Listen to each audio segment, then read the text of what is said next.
Dai, dai. Mere ca o râșniță.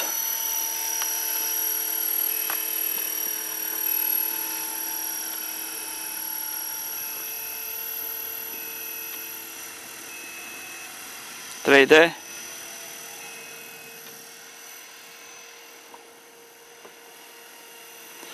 Bagă-l în 3D. L-ai băgat? Da, hai. Da, găsești ceva?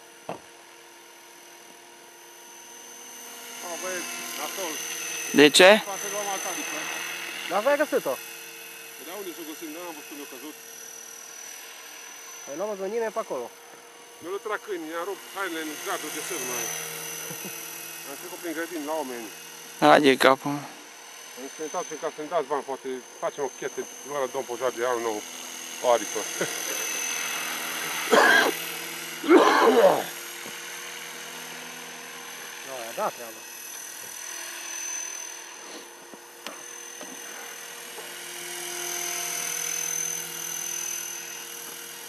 Ce power are Nanotecul. De găină, ha? Ăsta e bun, că ăsta face autorotație singur, mă.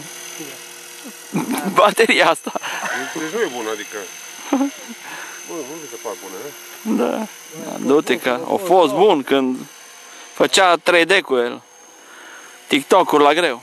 De ce tăcârie bateria pe gata? Păi așa pârie odată și după aia mai bagă piuie de 2 ori când e gata de tot. Când e gata, gata, se apucă de gurlă, de... E prost. Buzăr de $1.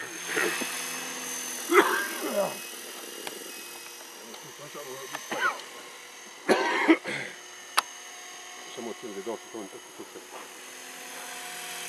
De asta a fost vrea 400 curve ăsta. Mă, tu știi, nu cum e acum platoul? E mai bine. Nu știu dacă rup 3D-ul cu el, dar e mai bine. Rup pe naiba.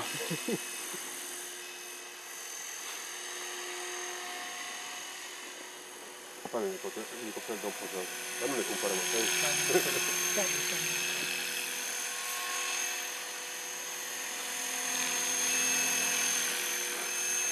Vezi că și Dan să nu facă elicoptere, să apucă de parapan. Da. Ala chiar nu a avut crash, nu știu. El nu a avut crash cu elicopterele. Nici cu ăsta nu a avut crash. Eu zbura cauda și la asta. Și tă nu a avut crash, nu, man? Are un noroc de geamea, n-ai văzut. Ala nu știu ce a mâncat când a fost mic. O călcat în cea. Cu aripa nu pe-a avut noroc. O rupt-o în 2, dar nu, s-o lipit, e ok. Astea-s bune că se lipesc ușor. Am și Nu elicopter. e nasol, că nu le vezi pe zăpadă. Hai mă, e așa albă. Da. Trebuie vopsită. Da, vezi că nu e rapidă ca da, man. N-a fi o bani. Dacă nici baterie n-are. De unde? Nu că n-are baterie. E rapidă așa. M-am zis să aibă. Asta e ăla nebun, man.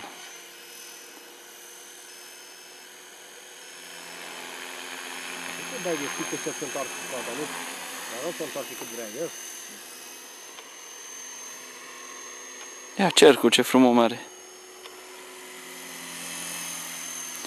Așa mic din ăsta cu...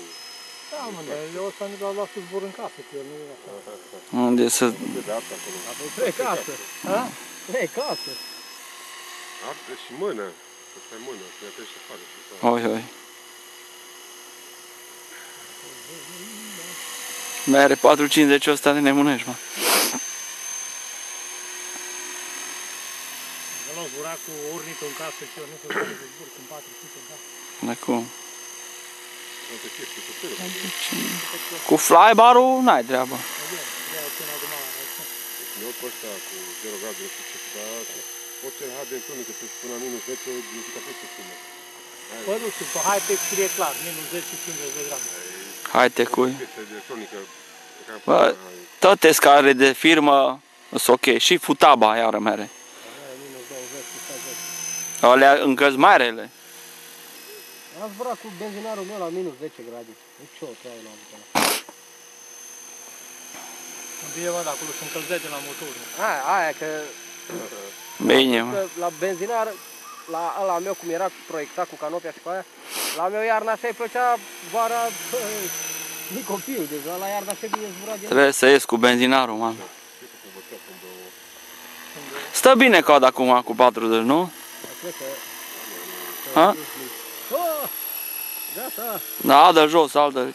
s-a terminat. Păi, safe mod. S-o și termina, mă. Haideți aproape. Na bine, hai să mai facem un zbor. Corect. Am găsit-o.